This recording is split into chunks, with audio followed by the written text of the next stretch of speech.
팀장님, 제가 차를 사러 갔는데 요즘 유행하는 아대차더라고요. 이런 경우에는 어떻게 하면 좋을까요? 아드차. 요거는 제가 영상으로 한번 지금 만들어서 설명드리면 되게 좋을 것 같습니다. 옛날에도 있었지만 옛날에는 많이 없었다면 요즘 지금 많이 성행하는 사기 방식 중에 하나죠. 그게 아대차인데, 아대차가 뭐냐면 딜러들이 보는 딜러 전산에도 차를 등록을 해놔서 막 뭔가 불법적인 요소를 조금 없애고, 그리고 실제로 왔는데도 차가 있어요. 키로수가 다르거나 그러지도 않고 그대로 차가 있습니다. 그런데 문제는 뭐냐, 차가 시동이 안 걸리거나 아니면 막 굉음이 난다거나 아니면 정말 말도 안 되게 썩 차를 갖다 놓고 진짜 사진만 잘 찍어놓고 차를 완전 폐차 상태인데 폐차장에 가야 될 차를 보여준다던가, 요런 게 지금 아대차란 말이에요. 물론 이게 허위매물의 일종이긴 합니다만은 완전 사기라기보다는 오히려 고객이 스스로 다른 차를 보여주세요 라고 하게 유도하는 그런 식으로 이제 장사를 하는 게 아대차입니다. 퓨즈박스에 있는 이 배선들을 뽑아놔가지고 차가 정상적으로 작동을 하지 않게 만들어 놓고 하는 게 이 아대차예요. 옛날에 허위매물 딜러들이 정말 악랄하게 허위매물을 많이 했다면, 근데 하도 너무 악랄하게 하다가 막 징역도 가고, 그리고 요즘은 또 이제 허위매물 잡으시는 용감한 딜러분들이 굉장히 많습니다.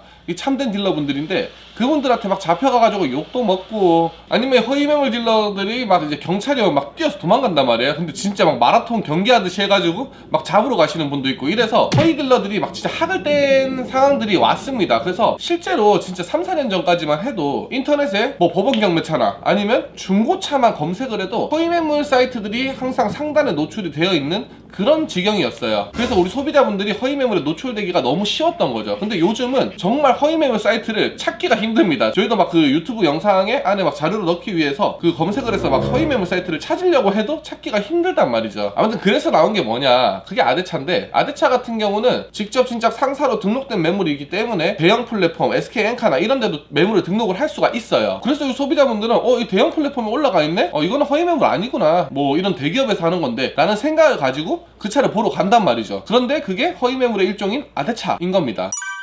그래서 요즘 허위매물 딜러들이 조금은 좀 덜 걸릴 수 있고, 그리고 만약에 걸리더라도 좀 피해를 최소화할 수 있는 그런 방식으로 이제 영업 방식을 바꿨는데 가장 성행하는 게 아대차입니다. 자, 그러면 이제 이 아대차를 어떻게 구분을 하느냐, 일단 시세보다 1, 200이 싸요. 근데 그런 차들이 요즘 시기가 차를 빨리 팔아야 되는 입장이기 때문에 그런 매물들이 간혹 있습니다. 근데 그런 차들은 팔려야 정상이거든요. 내가 봤을 때 2,000짜리 매물이 있는데 이게 1,800에 올라와 있어. 이거 내가 사러 가고 싶을 정도의 매물인데 이게 판매 기간이 엄청나게 오랫동안 안 팔렸네? 그리고 이게 찜을 몇 개나 해놨는지 볼 수 있는 게 막 찜이 30개, 50개, 100개씩 눌려있고, 그리고 판매 기간이 긴데 안 팔렸다. 이러면 당연히 아대차일 확률이 굉장히 높은 겁니다. 내가 봐도 상품은 너무 매력적이고 가격도 싼데 판매 기간이 너무 길게 안 팔리고 있어 하면 거의 90% 이상 아대차, 아니 한 99% 이상 아대차일 확률이 있기 때문에 요건 유의하시면 되고, 사실 저였으면 그냥 걸을 것 같아요. 제가 이제 매입을 하다가도 보면 우리 딜러들도 시세를 보기 위해서 그 사이트들을 누구보다 많이 들어가서 차를 본단 말이에요. 근데 딱 보면 보입니다.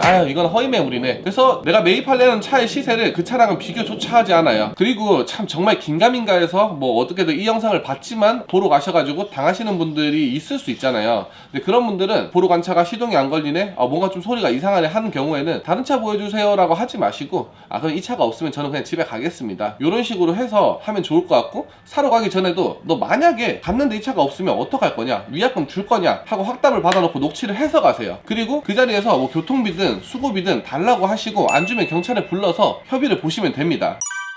팀장님, 저는 소나타 DM8을 1,500만원 주고 구매를 하려고 했는데 예산이 많이 부족해서 혹시 이럴 경우에는 사고차라도 구매를 해야 되나요? 사고차 어떤 사고인지가 중요하겠죠. 보통 우리 생각하기에는 단순 교환은 오케이, 뼈대 먹은 사고는 노, 이런 식으로 이제 좀 많이들 생각을 하고 있고, 또 그게 맞는 말이기도 합니다. 왜냐면 이제 수리가 크게 들어간 뭐 하우스나 아니면 사이드 멤버 같은 경우에 이제 수리가 들어간 경우에는 정말 수리를 잘하지 않는 이상 이 강성이 일단 약해져 있단 말이에요. 그래서 지금 당장은 괜찮을 수 있어도 내가 이제 차를 뭐 1년 2년 타다가 버릴 게 아니란 말이에요. 차는 5년 10년 동안 함께 할 수 있는 내 친구이기 때문에 그동안 이제 타면서도 어떨지 생각해 봐야 됩니다. 차는 또 당연히 이제 기계다 보니까 또 철로 만들어졌기 때문에 부식도 될 거고 할 건데, 이 10년 뒤에 내 차가 부식이 좀 더 심해지거나 그러면 차를 못 쓰는 상황까지 올 수 있단 말이죠. 실제로 제가 본 사례가 한 10년 된 그랜저였습니다. 근데 이게 멤버가 교환이 있었던 건데 방지턱을 세게 넘는데 멤버가 부러졌어요. 그런 건 이제 좀 시내여서 다행이었는데 고속도로나 이런 경우였을 때는 크게 다칠 수 있는 그런 거란 말이죠. 그래서 정말 수리가 잘 된 게 아닌 이상은 안 사는 게 맞다라고 저도 봅니다. 근데 단순 교환 같은 경우는 기본적으로 정말 껍데기 부분이기 때문에 정말로 껍데기만 교환을 했다면 저는 괜찮다라고 봐요. 근데 이게 수리가 진짜 좀 야매로 되어 있는 경우에는 정말 단순 교환이라 할지언정 이게 막 부식이 되거나 아니 단차가 안 맞은 부분이 계속 유지가 되면 신경이 쓰일 수도 있고 그렇단 말이죠. 그런 부분들은 이제 사기 전에 수리가 잘 됐는지 확인을 해봐야 됩니다. 제가 한번 보여드릴게요.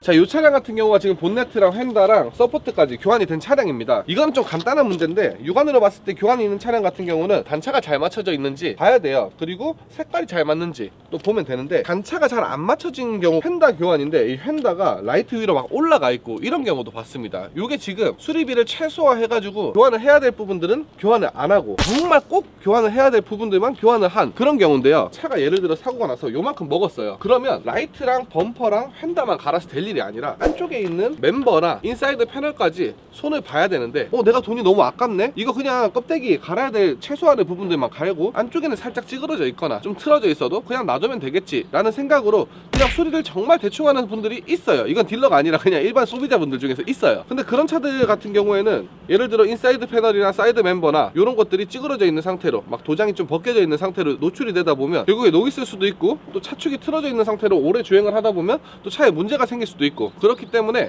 그런 부분들이 있는지 봐야 됩니다. 왜냐면 이 성능 기록부라는 거는 교환을 했는지 판금을 했는지가 중요하기 때문에 판금을 해야 될 걸로 보인다, 교환을 해야 될 걸로 보인다는 나타나질 않아요. 그래서 그런 부분들은 체크를 해야 됩니다. 그래서 예를 들어 휀다 교환이 있다 그럼 인접한 부위로 보이는 인사이드 패널을 같이 확인을 해보는 게 좋고요. 그리고 서포트가 나갔다 그런 경우에는 아래쪽에 있는 사이드 멤버 쪽도 확인을 해보는 게 좋습니다. 그리고 이 수리가 된 차들 같은 경우는 이 도장면이 정말 고르지가 않거나 막 칠이 흘러내렸거나 그런 차량 같은 경우에는 싼 도장을 한 거예요. 그러면 수리비를 많이 아꼈다라고 보여지기 때문에 그런 차들 같은 경우는 너무 도장이 지저분하거나 누가 봐도 막 차가 울고 있다 도장면이, 그런 경우에는 그 차는 좀 패스하시는 게 오히려 나을 수도 있습니다.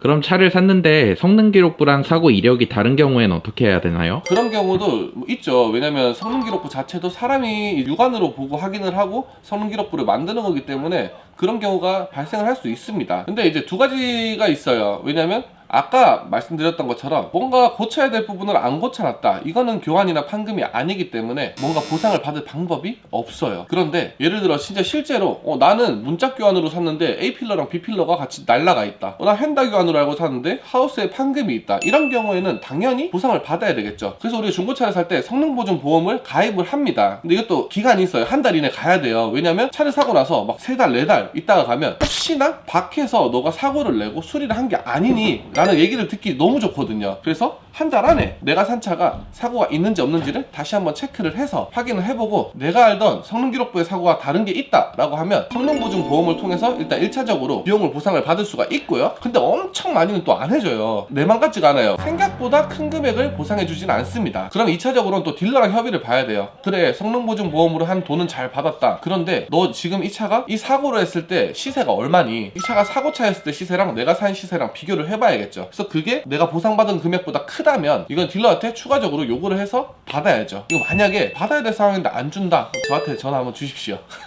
제가 원만하게 해결할 수 있도록 한번 노력해 보겠습니다.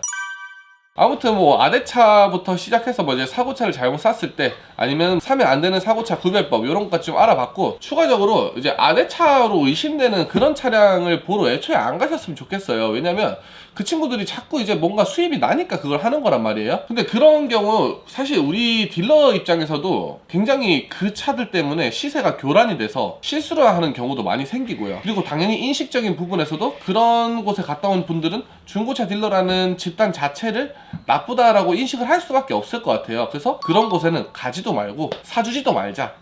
그렇게 해주셨으면 감사드리겠습니다. 아무튼 이 영상이 올라가는 시점이 명절인데 즐거운 명절 보내시고 푹 쉬시다가 일상으로 복귀하시기를 바라겠습니다. 감사합니다. 중고차의 모든 것이었습니다.